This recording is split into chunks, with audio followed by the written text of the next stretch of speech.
প্রিয় দর্শক, আমি এস.এম. কামরুজ্জামান উজ্জ্বল। আমি আপনাদের সামনে আরো একটি নতুন এপিসোড নিয়ে হাজির হয়েছি। এস.এম.কে ব্লকের পক্ষ থেকে আপনাদেরকে অভিনন্দন ও স্বাগতম। আমি আজ খুব সকালে ঘুম থেকে উঠেছি, কারণ আজ আমরা একটি নতুন শহরে যাব, ইতালির বিখ্যাত ও সুন্দর শহর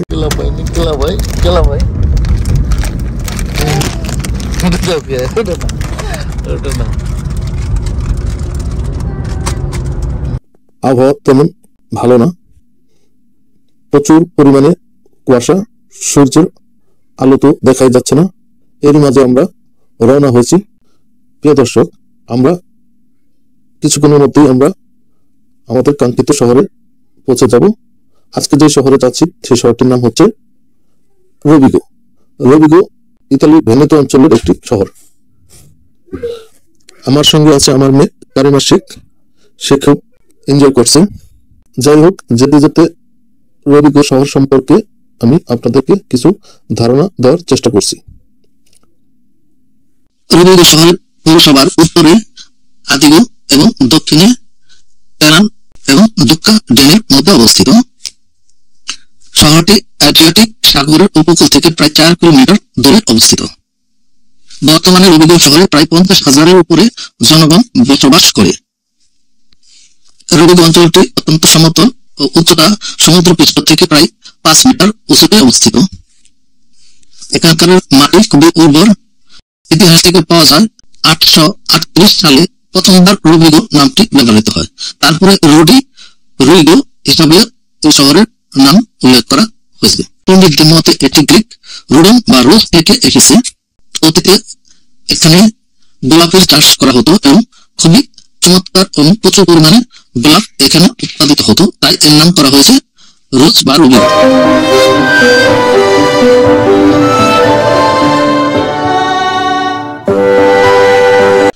রোভিগো দুর্গ। রোভিগো দুর্গটি রোভিগো শহরের প্রাণকেন্দ্রে একদম মাঝামাঝিতে অবস্থিত। ইতিহাস থেকে জানা যায় যে 920 সালে আদ্রিয়া পাউলো ক্যাটানিওর বিশপ এই গ্রামে একটি দুর্গ তৈরি করার চিন্তা ভাবনা করেছিল। 1117 সালে প্রথম দিকে রোভিগোতে এস্টেসি জাতির উপস্থিতি ছিল। সম্ভবত তারাই 12 শতকে দুর্গটিকে সম্প্রসারণ ও উন্নতি করেছিল। সম্ভবত সেই সময়ে শত্রুদের বর্বর আক্রমণ থেকে রক্ষা পাওয়ার জন্য এর চারপাশে একটি প্রতিরক্ষা দল নির্মাণ করা হয়। এই প্রতিরক্ষা দলগুলি খুবই মজবুত এবং পোড়ামাটি দ্বারা তৈরি। এর পুরুত্ব বেশ। দুর্গটির প্রবেশ শেষ জন্য একটি প্রবেশদ্বার রয়েছে এবং ভিতরে 3টি টাওয়ার রয়েছে, যার মধ্যে একটি ডোনা টাওয়ার আর একটি গিমনি টাওয়ার। গিমনি টাওয়ার আবার মোজা টাওয়ার নামে পরিচিত এবং আরেকটি হচ্ছে ফিগিন টাওয়ার। এই দুর্গটি এখনো অনেক ঐতিহাসিক যুদ্ধের কথা স্মরণ করিয়ে দেয়। এই দুর্গের ভিতরে যে সমস্ত যুদ্ধগুলি সংঘটিত হয়েছিল তার মধ্যে ফেরারার যুদ্ধ, ক্র্যামবাইয়ের যুদ্ধ, লিগের যুদ্ধ এবং হলি লিগের যুদ্ধ। ডোনা টাওয়ার মধ্যযুগীয় একটি টাওয়ার। ইতালিতে যতগুলি টাওয়ার রয়েছে তার মধ্যে সবচেয়ে উঁচু টাওয়ারগুলির মধ্যে ডোনা টাওয়ার একটি, যার উচ্চতা প্রায় 51.26 মিটার।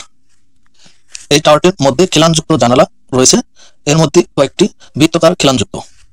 এটি একটি পোড়ামাটি দ্বারা তৈরিকৃত স্থাপত্য ঐতিহাসিক শিল্প নিদর্শনা। আমি এস.এম. কামরুজ্জামান রোভিগো পিয়াসা চত্বরের ডোনা টাওয়ারের ঠিক সামনে এখন দাঁড়িয়ে আছি। এর সৌন্দর্য উপভোগ করছি। ডোনা টাওয়ার রোভিগো শহরের একটি ঐতিহাসিক স্থাপনার মধ্যে অন্যতম একটি।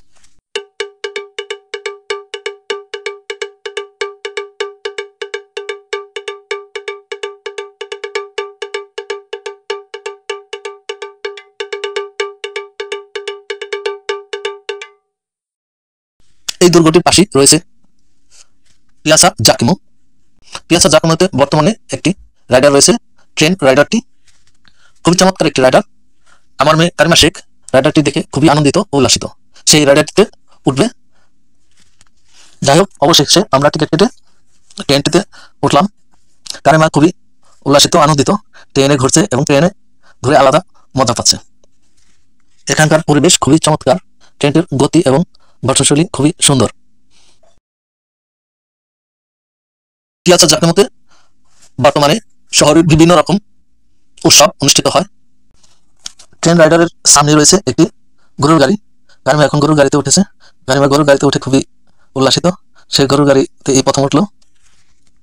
এর একটু সামনে রয়েছে, আপনারা দেখতে পাচ্ছেন, যে পিয়াসা জকমো এখন এই মুহূর্তে খুবই সুন্দর করে সাজিয়েছে, কারণ কিছুদিন আগে 2024 সালের যিশুর জন্মদিন উপলক্ষে অনুষ্ঠান বা উৎসব ছিল। তাই যিশুর জন্মদিন উপলক্ষে শহরের বিভিন্ন ঐতিহাসিক স্থাপনে সাজানো হয়েছে। এই পিয়াসা চত্বরটি তেমনি সুন্দর করে সাজানো হয়েছে, দেখতে খুবই ভালোই লাগছে। এই দুর্গটি এখন শুধুমাত্র ঐতিহাসিক সাক্ষী হিসেবে শহরের প্রাণকেন্দ্র মাঝে আজও দাঁড়িয়ে আছে। ভ্রমণ পিয়াসীরা এখন এই দুর্গটিকে দেখতে আসে এবং ঐতিহাসিক স্থাপনা দেখে তারা মুগ্ধ হয়।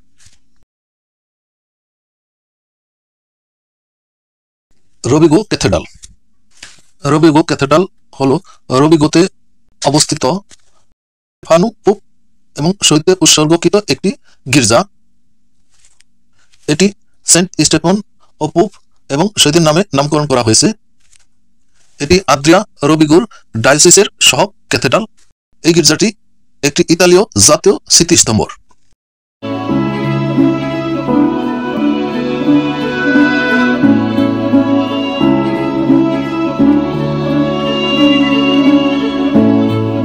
গির্জাটা দেখতে কিছুটা প্যারিস গির্জার মতো, তাই এটার একটা আলাদা নাম রয়েছে, যে নামটি প্যারিস গির্জা নামেও পরিচিত। এরপরে গির্জাটি কলেজিয়েট প্যারিস চার্চে পরিণত হয় প্রায় 1073 খ্রিস্টাব্দের মধ্যে। 12 শতকের দিকে গির্জাটি বেশ ক্ষতিগ্রস্ত ও ধ্বংসপ্রাপ্ত হয়। 14 শতকের দিকে এটি আবার পুনর্নির্মাণ করা হয়। পরে রবিগো ক্যাথেড্রাল 1800 শতাব্দীর দিকে পুনর্নির্মাণ করা হয় এবং এর বর্তমানে রূপ দেখতে পাচ্ছেন। নির্মাণ গঠনশৈলী অত্যন্ত চমৎকার। এই গির্জাটি অন্যান্য গির্জা থেকে কিছুটা আলাদা। এর সম্মুখভাবে সমতল পর্তা সান্তো আগস্তিনো। রবিগো শহরের 6টি পর্তার মধ্যে এটি একটি।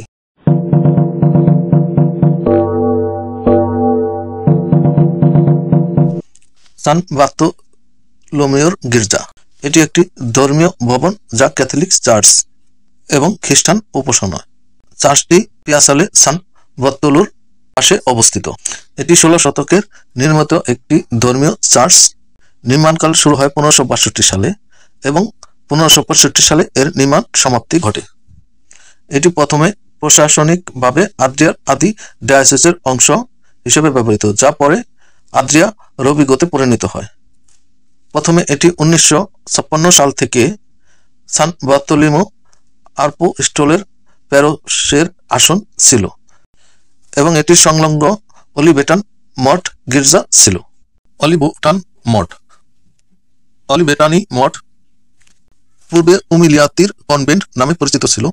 পিয়াসালে সান বার্তোলোর রবিগোতে অবস্থিত একটি ধর্মীয় উপাসনা এটি।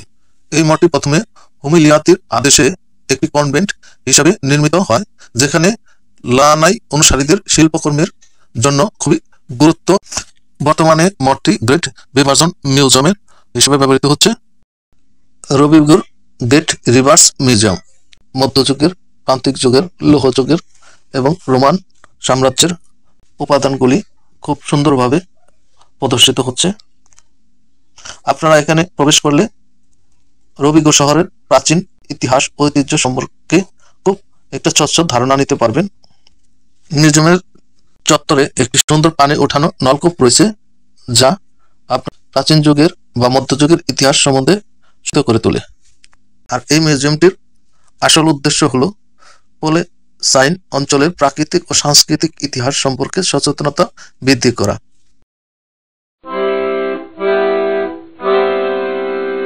পোর্টা সান বার্তোলো দরজা। পোর্টা সান বার্তোলো হলো দক্ষিণ ভেনেতোর একটি শহর এবং রবিগো শহরের সাথে এই দরজাটি একটি সংযোগকারী দরজা হিসেবে ব্যবহৃত হতো। এই দেওয়ালের মাঝখানে একটি ঘড়ি রয়েছে, যেটি খিলানের উপরে স্থাপন করা হয়েছে। দরজাটি একক খিলান এবং পোড়ামাটির দ্বারা তৈরি। এর কাঠামোশৈলী খুবই চমৎকার ও মধ্যযুগীয় স্থাপত্যের একটি নির্দেশনা। রবিগো শহরের মোট 6টি দরজার মধ্যে বর্তমানে এই 2টি দরজা অবশিষ্ট রয়েছে। তার মধ্যে একটি হচ্ছে এই দরজাটি। এই দরজাটি 1486 সালের মধ্যে নির্মিত হয়। এই দরজাটির উচ্চতা প্রায় 18.25 মিটার।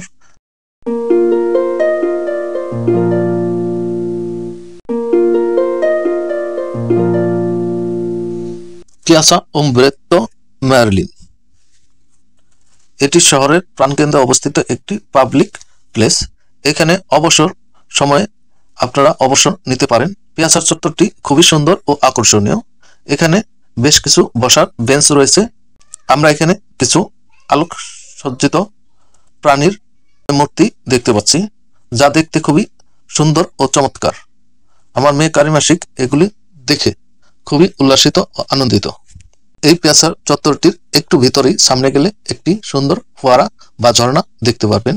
ঝর্ণাটি বর্তমানে চালু অবস্থায় আছে, যার পানি সুন্দরভাবে চারিদিকে ঝর্ণাটি প্রবাহিত হচ্ছে, দেখলে মন জুড়িয়ে যায়। ঝর্ণাটির গঠনশৈলী খুবই চমৎকার ও সুন্দর। ইতালিতে যে কয়েকটি ঝর্ণা রয়েছে তার মধ্যে আমার দেখা এই ঝর্ণাটি খুবই চমৎকার ও দৃষ্টিনন্দন একটি ঝর্ণা।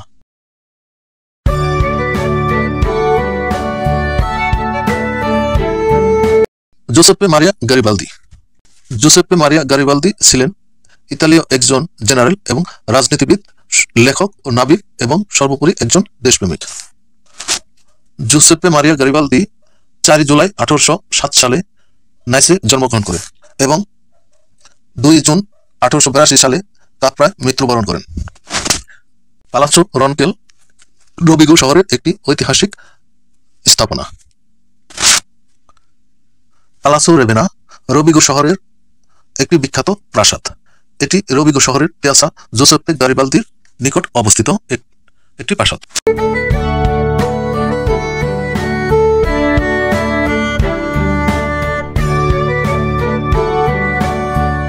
পিয়াসা ভিক্টোরিয়া এমানুয়েলে মধ্যযুগের সময়ের এটি নাম ছিল পিয়াসা মাজ্জোরে, যা ভেনেতো অঞ্চলের রোবিগো শহরের প্রধান পিয়াসা চত্বর। এই পিয়াসা চত্বরটি একটি ঐতিহাসিক স্থান। এই পিয়াসা চত্বরের মধ্যে রয়েছে নেদারিল লগ গিয়া, ভিক্টোরিয়া এনামুয়েল এর স্মৃতিস্তম্ভর, সান মার্কো কলাম এবং আর্কাডেমিয়া দি কনকর্ডিয়ার প্রাসাদ। এছাড়াও গাইড হাউস প্রাসাদ, মার্কুইস প্যালেস, পালাচো রুবেরেলা, রনকেলে প্রাসাদ ও সিভিক টাওয়ার এই পিয়াসা চত্বরে অবস্থিত। এই পিয়াসা চত্বরটি শহরের অন্যতম গুরুত্বপূর্ণ পাবলিক স্পেস। সামাজিক, রাজনৈতিক, অর্থনৈতিক এবং সাংস্কৃতিক বিনোদনের কেন্দ্র হিসেবে এই পিয়াসা চত্বরটি সর্বদাই ব্যবহৃত হয়। শহরের গুরুত্বপূর্ণ ভবনগুলি ও স্মৃতিস্তম্ভগুলি এই পিয়াসা চত্বরের আশেপাশেই অবস্থিত।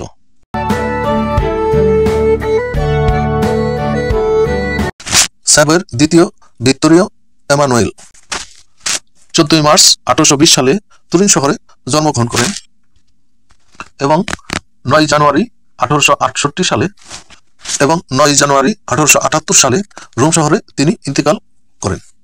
তিনি ছিলেন সার্দিনিয়ার শেষ রাজা। সকল রাজ্যগুলোর মধ্যে ইতালিতে একীভূতকরণের তিনি গুরুত্বপূর্ণ ভূমিকা পালন করেছেন, আর এর জন্যই তাকে ইতালীয় ফাদারল্যান্ড পিতা নামে অভিহিত করা হয়। Church of the Vita Vergine del Soccorso Rovigo শহরে অবস্থিত একটি রোমান ক্যাথলিক গির্জা, যা পিয়াসা এক্স সেপ্টেম্বরে অবস্থিত। এই ক্যাথলিক গির্জাটি 1594 সালে নির্মাণ কাজ শুরু করা হয় এবং 1600 সালে এর নির্মাণ কাজ সমাপ্তি হয়। Church of the Vita Vergine del Soccorso গির্জাটি লা রোটেন্ডা নামেও পরিচিত।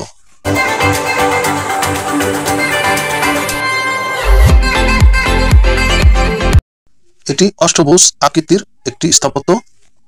এটি ঐতিহাসিক ধর্মীয় ভবন। 1606 সালে এই গির্জাটির একটি পিরামিড আকৃতির ছাদ তৈরি করা হয় এবং 1607 সালে এর বেদি নির্মাণ করা হয়।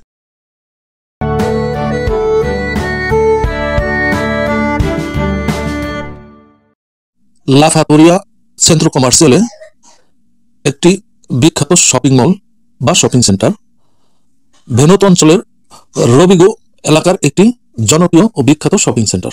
ভেনেতো অঞ্চলে যে কটি শপিং সেন্টার রয়েছে তার মধ্যে লা ফাতোরিয়া এবং ভেরোনা অঞ্চলের আদিজিও অত্যন্ত বড় ও বিখ্যাত শপিং সেন্টার।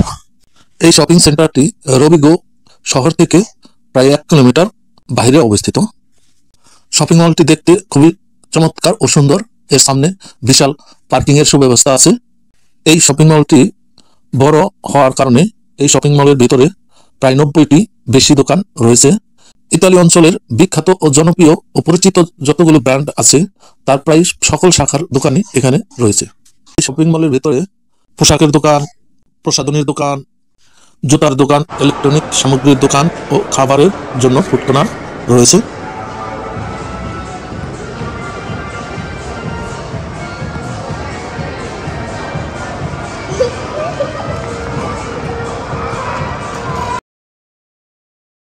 ভিতরে খুব সুন্দর ও আকর্ষণীয়ভাবে সাজানো গোছানো আছে। এর ভিতরে শিশুদের মনোরঞ্জনের জন্য ও খেলাধুলার জন্য কিছু রাইডার রয়েছে এবং খেলার জায়গা রয়েছে, যেখানে শিশুরা মন খুলে খেলা করতে পারে ও আনন্দ উপভোগ করতে পারে। আমার মেয়ে কারিমা শেখ এখানে এসে খুবই আনন্দিত ও উল্লাসিত, কারণ তিনি এখানে তার মনের মতো কিছু খেলার সামগ্রী এবং রাইডার পেয়েছে, যেখানে সে খেলা করে ও আনন্দ ও রাইডারে রাইডিং করে খুবই আনন্দিত ও উল্লসিত।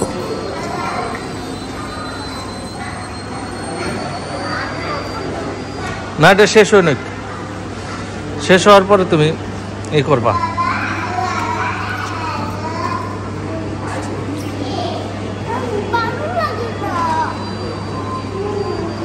প্রিয় দর্শক, জেনে রাখা ভালো যে এই শপিং সেন্টারটি প্রতিদিন সকাল 8টা হতে রাত 8:30 পর্যন্ত খোলা থাকে।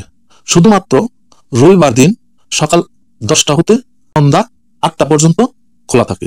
তাই যারা এখানে শপিং করতে আসবেন অথবা ঘুরতে আসবেন তারা সময়সূচি দেখে চলে আসবেন। এই শপিং সেন্টারের ভিতরের পরিবেশ অত্যন্ত সুন্দর ও চমৎকার ও সর্বোপরি পরিষ্কার পরিচ্ছন্ন। এছাড়াও লাফাতরিয়া শপিং মল সেন্টারের আশেপাশে বেশ কিছু বাণিজ্যিক দোকান ও সেন্টার রয়েছে, যেখানে আপনারা অবসর সময় ঘুরে মনের মতো করে দেখে শুনে শপিং করতে পারবেন। এই শপিং সেন্টারটি মূলত তৈরি করেছে রবিগুর পাডুয়ার কোম্পানি, যারা এই শপিং সেন্টারটি অত্যন্ত চমৎকার গঠনশৈলী ও আকর্ষণীয় ডিজাইনে এই শপিং সেন্টারটি তৈরি করেছে, যা বাইরে থেকে দেখে খুবই চমৎকার ও সুন্দর লাগে।